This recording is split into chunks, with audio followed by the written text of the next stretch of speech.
Hello and welcome to the very first episode of the Indologia Podcast. Yes, that is the final name because I asked you guys on Instagram and a lot of people just told me, hey, why don't you just name it Indologia Podcast? Why are you thinking of a new name?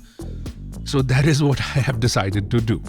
Okay, so this is the podcast. Today is also a very special day because I have just realized that I've completed 1,000 subscribers on my YouTube. But well, what is the big deal? It's just 1,000 subscribers, you might say. Well, that is the thing with today's social media scenario. Unless somebody has 17 billion followers, nobody wants to take them seriously. But think of it like this. If you were to give a speech in a hall, and the hall was full of 1,000 people, wouldn't you like it? Wouldn't it be nice that 1,000 people came to listen to you speak? And that is why I am excited about 1,000 people. Even if 50% of them, 500 people, are interested in listening to what I have to say, I think that has to be respected. And that is why I respect that. And that is why I am so excited that 1,000 people, or at least some of them, are interested in listening to what I have to say. And this allows me this fantastic opportunity to give a lot of very important information to these wonderful people. And that is what we are celebrating today. So what should we do in this special episode? So I thought that in this episode, I'll take up some of the questions that I get on my Instagram. Because I do get a lot of them. You guys are very inquisitive and I like that. I like that a lot. To start with, I'll start with a question that was asked on my YouTube and was also sent to me on Instagram. Do these celebrities, especially these Bollywood celebrities, do they get paid to do all this anti-national work? You have to understand the mentality of Bollywood first. The first mistake, and one of the biggest mistakes I feel people make when they look at Bollywood or Bollywood stars, is that they think that they are just regular people like you and me. You know, they look like us, they wear similar clothes like us, they have the same iPhone that I have. So they're not. They're not at all just like you. Because with that job, with a certain position in society, and especially a certain financial and access to luxury position, they are very, very different. They're not at all like you and me. They're not regular people at all. And it's not just my experience from which I'm speaking this. I'm also speaking from a human behavioral aspect. And I'll give you an example. Let's say you are a person who has a job. You work in a company, you work in a MNC, and you're a manager. If you get a bump up, let's say they promote you to a vice president. It's a good bump. With it would come more money, more respect in office and in society. And with it would also come a bit of an ego, right? You'd be more proud of your accomplishment. And you would perhaps in 90% of cases, most people would get a certain ego boost out of it. It's not a big deal, to be honest. There are lakhs of managers in this country who get promoted, who become VPs. There are so many countries and so many VPs in this country. So it's not at all an exclusive position like a Bollywood star is. So when a regular person who gets a bit of a bump up in their professional life gets an ego, can you imagine the ego on a Bollywood star? Even a C-grade Bollywood star. And by a C-grade Bollywood star, I mean a top TV actor, because a top TV actor is essentially a C-grade Bollywood star. Some people know them, they are sort of known, but you won't recognize them on the street. And then you have the A+, the top of the line Bollywood stars, like your Khans and your Deepikas, who could get whatever they wanted. Nothing is off access. Like a regular person, you think, I'm going to buy that iPhone. So you think maybe I'm going to save, maybe I'll do an EMI thing. Somebody wants to buy a car, so they're figuring out how to buy it. Again, you have to plan these things. Do you think that Deepika has to think if she wants to drive in a BMW convertible? No, she just tells her manager, who calls up the local BMW car dealer, and the car dealer is just going to send her a car.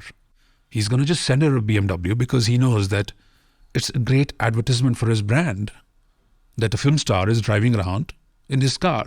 So he'll just lease it out to her with no costs involved. Can you imagine what living that life does to you? Nobody says no to you. Nothing is off access for you. You could have whatever you wanted. If you wanted to be with a person, 99% cases you could be with that person. You could go to the top of the line restaurants. They will never ask you for money. You are being sent gifts, merchandise, electronics, whatnot every single day. Everybody wants to work with you. Everybody wants to be seen with you. Everybody wants to hang out with you. Can you imagine what that does to your psyche?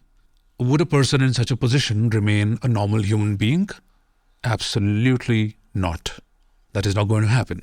So for us to think that, these people are just like us, that is completely wrong, because that is not the case. So when they come to these talk shows and these YouTube thingies, they are acting, because that's what an actor does. He pretends to be somebody else. So in front of the camera, off the camera, they're always acting. So they're pretending to be a regular person to get people to like them, especially in today's scenario when Bollywood is in all kinds of trouble and these film stars are slowly realizing, or rather their PR people, their teams are realizing that you have to do a bit of a extra. You need that bit of an extra pizzazz to make it in today's Bollywood and future Bollywood, because honestly, this industry is sinking. There is no redemption for it, because people have woken up and people have realized that apart from being the home of nepotism, it is full of people who have minimal talent and make an incredible amount of money for it. So these people don't do these anti-national things for money. They have plenty of it. Their 10 generations could survive on this money. What they strive for is fame and recognition. But you would say that, a top star like Deepika already is so famous. Yeah, sure, she's famous in India, but what about abroad? So when Deepika goes and talks random rubbish about her own country, her own people, and that gets her a certain position in the Western society, which is the goal of every colonized Indian, to impress the Gora Sahib, to be at the party of the Gora Sahib, which is what Deepika got when she introduced at the Oscars recently, that 3.5-second performance that she gave at the Oscars. For that little bit of a breadcrumb that was thrown to her by her white masters, she is ready to betray her own people. They will do a lot for very little. This was the case in British times as well, and that is the case right now. So they don't care about money. They don't care about cars or clothes or whatever, regular things that people care about. She wants to be famous abroad. She wants to be more famous than Priyanka. She wants a certain legacy. That's what these people live for. She could walk into any movie she wanted, in Bollywood that is. If there was a big movie production going on and they already had the cast decided, she could still walk into it, get the actress fired and do that role. She has that kind of power. So now she wants to expand. She wants to go abroad. She wants to work in Western movies. And the easiest way for that, as many people have shown before, from Raja Ram Mohan Roy to Amartya Sen, you become brown coolies, you become brown sepoys, knockers of the Gora Sahib, and you will be rewarded. So that's why these people do what they do.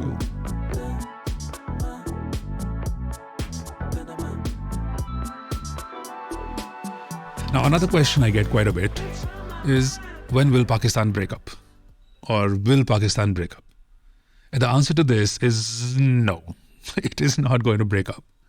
Now, many of you will say that, hey, what are you saying?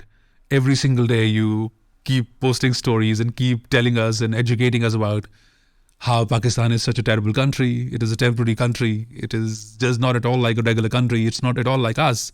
And now you're saying it won't break up? Look, countries don't break up so easily like this. Look at the USSR. In 91, the breakup happened and all sorts of doom was predicted for the Soviets. And they're still there. They might be called Russia. And, all the countries that separated from the USSR probably haven't come back.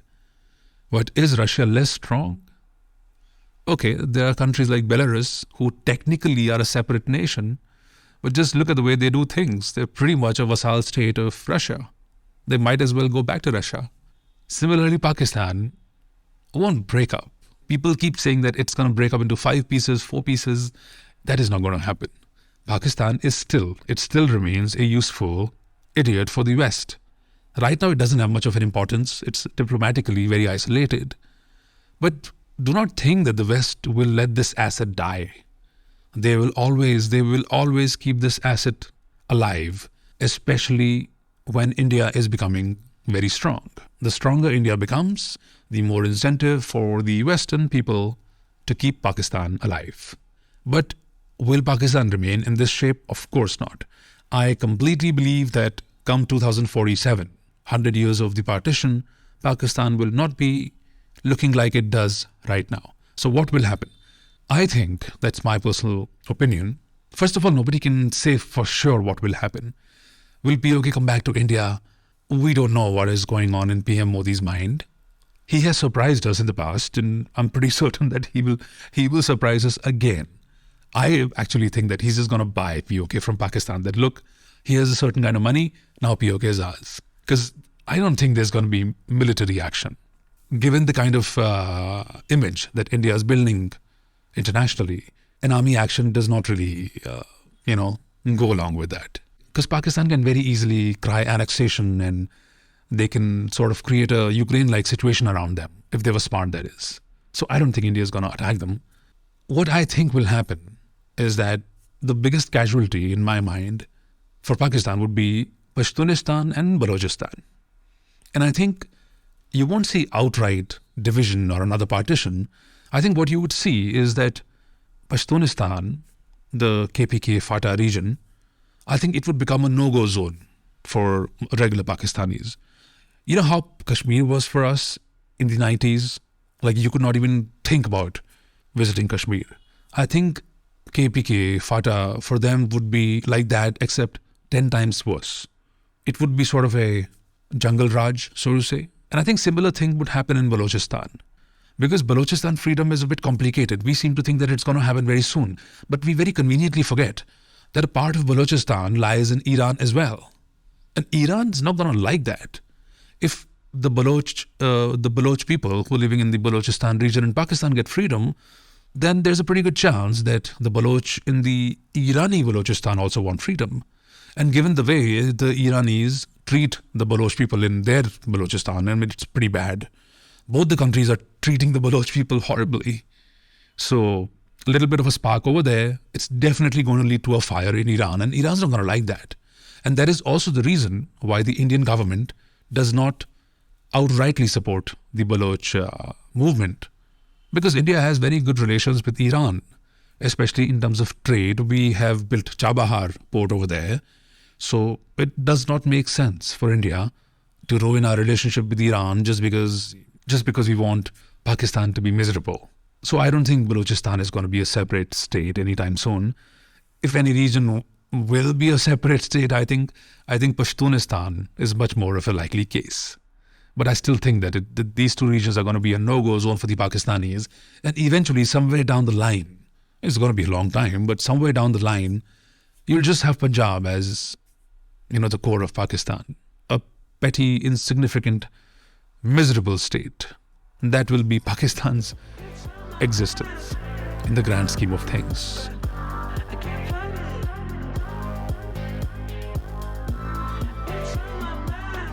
Okay, the third question. Very, very common question. I literally get it on a daily basis. Is there any hope for Hindus? What can the Hindus do? I am a Hindu. I want to do something for my people. What do I do? Etc., etc. Okay, first of all, there is a lot of hope for us. Just go back 10 years. Did you see many people talking about love jihad? Did you see many people talking about free the temples? Did you see people talking about jizya? People speaking openly about the things that were wrong with Islam? People highlighting the violence of the Indian Muslims. All of this was not happening. Right now, every single day, more and more people are coming out to talk about it. People are realizing the pitfalls of the Indian concept of secularism. People are beginning to wake up. And that is a very, very good thing for the Hindus. And I personally believe, and I am a very strong believer of this, that the biggest weapon the Hindus have is the internet.